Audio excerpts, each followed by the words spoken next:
And since you guys are the only two people in the cave, like if I'm going too fast, tell me. Alright. I'm gonna wait right here for a second. Well, I'm actually videotaping right now at the moment anyway. That's fine. Alright, we're now inside the cave. If you look in front of you and behind you, you will see the original level of the cave floor. It was dug down as much as 4 feet in some areas so that we could walk through here. And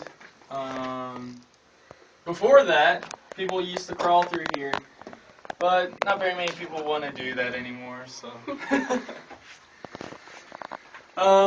Anyways, this is a dissolution cave. That means it was formed by flowing water. This water, it was slightly acidic. It flowed in the cracks in the limestone rock. And as it flowed through the cracks, more and more of the limestone material was removed until eventually we had these passageways. Now these melty-looking rocks right here, they are actually secondary mineral deposits for speleothem. Now we do not touch the speleothem because they are deposited by a water-based solution called calcium carbonate. And when you touch these formations, the oils from your hand stick to them, and it repels the calcium carbonate. No new calcite will be deposited, and you will be left with a discolored, damaged area on the formation. Alrighty, so let us continue onwards. What is this? Same thing as that? Yes, that's calcium carbonate. It's flowstone. Good thing y'all told me, because I was going to get curious and touch it. Stalactites and stalagmites. What, baby? Stalactites from the top, stalagmites from the bottom. Exactly. This right here is a stalactite. This right here is a stalagmite. And you can see there's a little projection at the bottom. That develops because calcium carbonate, it drops down from the ceiling. Calcite builds up, and calcite's the mineral that makes these formations. And it makes a cone, but it's all formed from calcium carbonate dripping down over time. And right here you can see where the drop of calcite, is still falling to this day. Except, it's pretty dry. Down here, this stalagmite, it's formed when calcium carbonate falls to the earth. The calcite within it mounds up and you get this cone. Eventually, these two formations will grow together and create a singular structure known as a column. And you can see where they have combined. Later on, we're going to be seeing a column that is 30 feet tall and 20 feet wide. Alright, I want to look at the spider as long as it doesn't touch me. It's on video, baby. Yeah, no, it's cool looking the leg sack.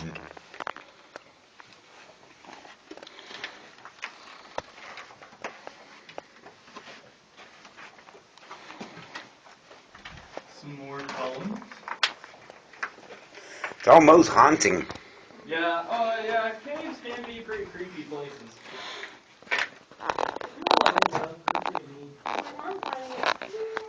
Fascinating isn't even beginning to describe my feelings about it. I love this stuff.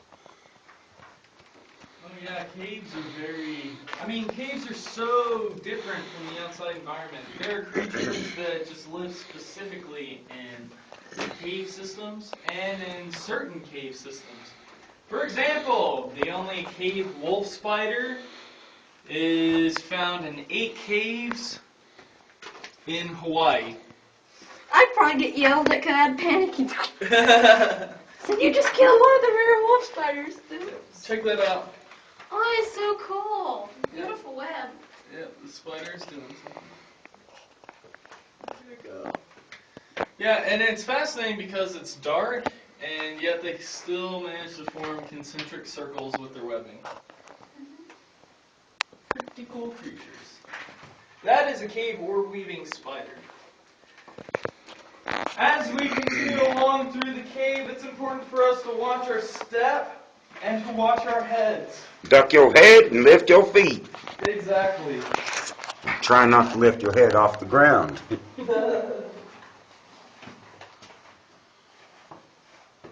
here. Oh yeah, I'll wait. Very, very short-legged woman over here. Micro people. Be nice. I don't She's even a reach short 5 person. foot. Oh really? I'm not even 5 foot. Are you wearing this? You look like you're 5 feet. Barely. I'm 4 foot and 11 inches tall. Oh, okay, I gotcha. What? Oh yeah, there's a bat right there. Yeah, that is little brown bat. The little brown bat is one of 4 varieties of bat commonly found on the park. 3 other varieties of bats include the big brown bat, the tricolored bat, and the endangered Indiana bat. And Kerr Caves has 60% of Kentucky's population of Indiana bats. Anyways, each one of these bats can eat up to 3,000 mosquitoes in one evening. That's Making a lot. them worth their weight in gold. Yes, they are very. I would love to make one for a pet. Say, kill the mosquitoes whenever you This is a very underrated creature. Very underrated. I think they're cute. Yeah, and they are. They're very fascinating, cute little creatures. They are creatures of the night. They're like 1 mosquito, 2 mosquitoes, 3,000,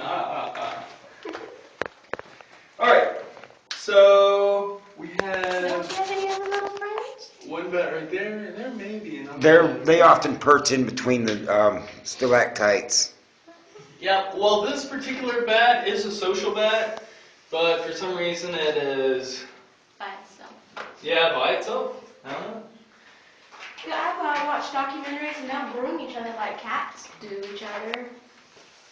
That doesn't surprise me. Alien They're egg. very social.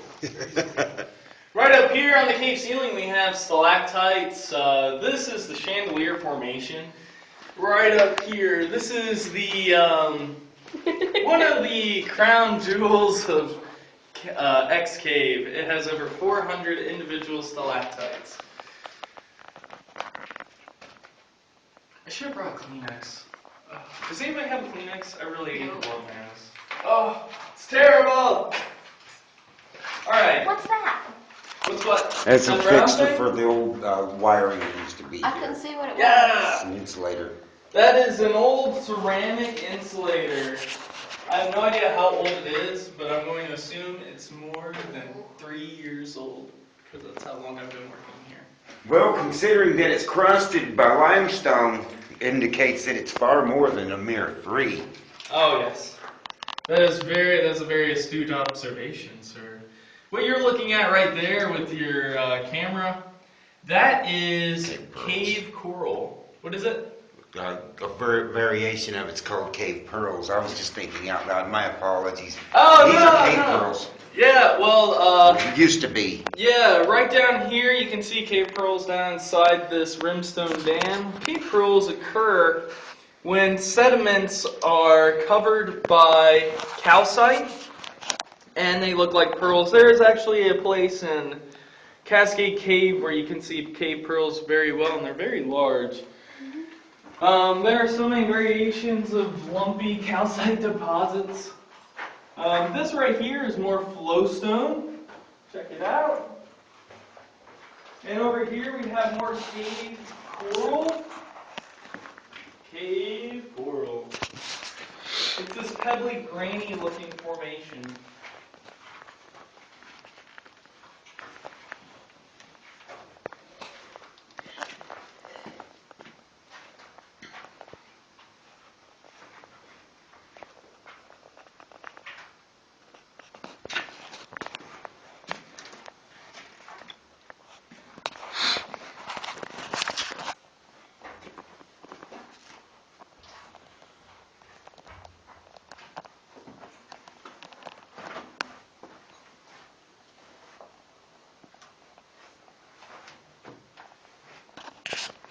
Turn around and wave, baby.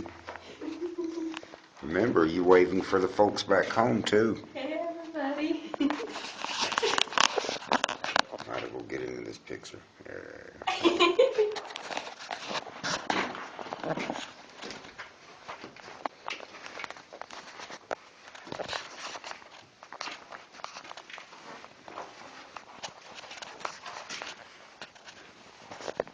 You guys need to let me document your caves for you. Mark it and we'll split the profits. Ah!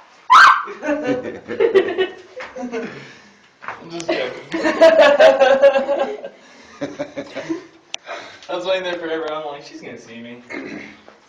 She's learning to be more observant. I was looking. I seen him hide. Yeah, sure.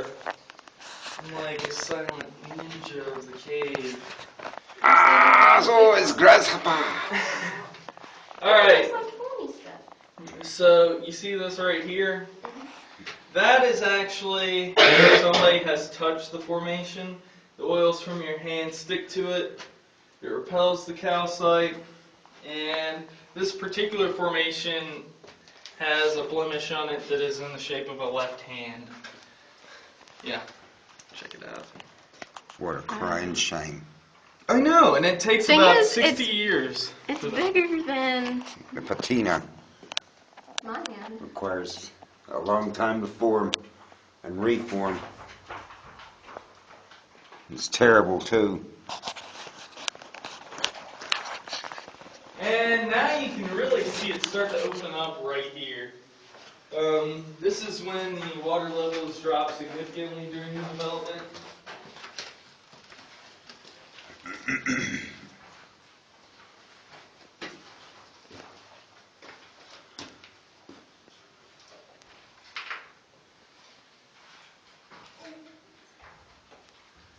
And I want you all to be very careful as you're walking down through here, because... Righto, governor. What? Righto, governor.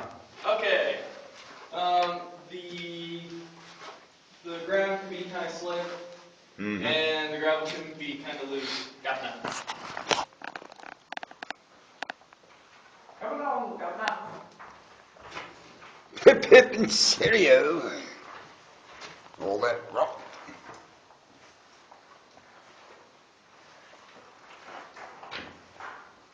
Why is it so dry down here lately? It's obviously been dry a while. That's a very good question. If it stays dry too long, it'll kill the cave. Well, the thing about that is, this cave, it is half dead. Like, on the left-hand side of the cave, there isn't much calcite depositing. On the right-hand side, there is. Wait on me if you need. And it takes a very, very long time without precipitation to, I guess, kill the cave. Because, you know, as long as it's still receiving calcium carbonate at some point, like if there are still access points for precipitation to enter a cave, it is not a dead cave system. Because it can still bring in calcium carbonate and deposit it on the cave surface and create new formations. 1880. Yep. That's an old one. So we're standing in a Vados cave passage. I mentioned it earlier. The water, it fell as it was forming. This half, however, was formed by water that was at or below the groundwater table level. So it may have not necessarily been submerged because of that. It may have just been a cavity that was just full of water, and this water was acidic, and it was just pickling the cave pretty much. And then eventually it just flowed out and developed a phreatic passageway.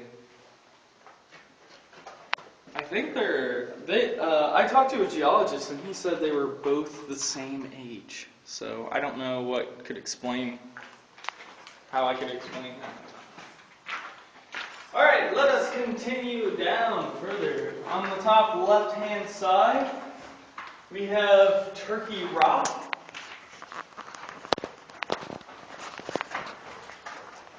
We call it Turkey Rock because the turkey has Tail. Cool. There's the head. a rocky head.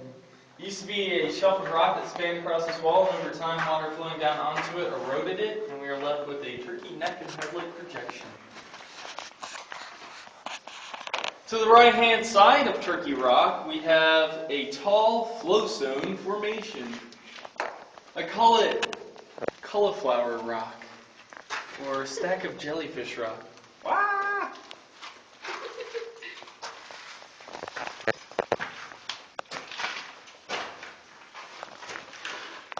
That is so cool right there. Yeah, look at how it's enshrouded the whole shelf. You all are looking at the giant column. It's called a giant column because it is the largest speleothem on the park. It has all sorts of different types of formations making it up. Stalactites and stalagmites, of course. It also has cave drapery, flowstone, cave coral, and rimstone dams. Right down here is a rimstone dam. It just extends out away from the formation.